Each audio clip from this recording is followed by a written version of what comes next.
আগের ভিডিওগুলোয় আপনারা অনেক ভালোবাসা দিয়েছেন, তার জন্য ধন্যবাদ জানালে কম হবে। তাই ভাবলাম আমার জীবনের একটা ছোট্ট গল্প আপনাদের সাথে ভাগ করে নিই, তাতে যদি আপনাদের মনের আরও একটু কাছে পৌঁছাতে পারি। এই বাড়িতে শিফট হয়েছি বেশ কিছুদিন হলো।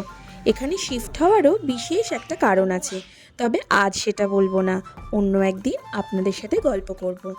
জানেন তো, এই বাড়িতেই আমার বধূবরণ হয়েছিল। এখানে আমার হাজবেন্ডের ঠাম্মি, কাকা, কাকিমা, ভাই বোনেরা সকলেই থাকে। আমরা যখন শিফট হলাম তখন এই বাড়ির দোতলাটা ধুলো, বালি, পোকামাকড়ের বাড়ি ছিল। তারপর পরিষ্কার করে এখানে আমরা পাতলাম একটা একফালি ছোট্ট সংসার। ওই যে মেয়ে মানুষের স্বভাব, ঘর সাজানো। আমিও ফাঁকি দিতে পারলাম না, সামনেই পুজো, তাই ভাবলাম ঘরটা একটু সাজিয়ে নিই।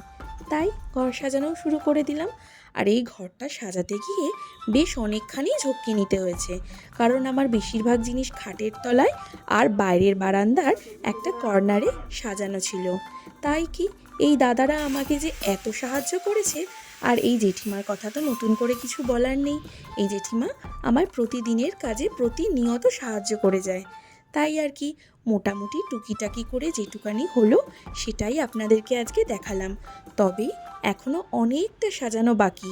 পুরোটা যখন সাজানো কমপ্লিট হবে আমি আপনাদের সাথে অবশ্যই ভাগ করে নেব। ততক্ষণ আমার পাশে থাকবেন, ভালোবাসবেন। ধন্যবাদ।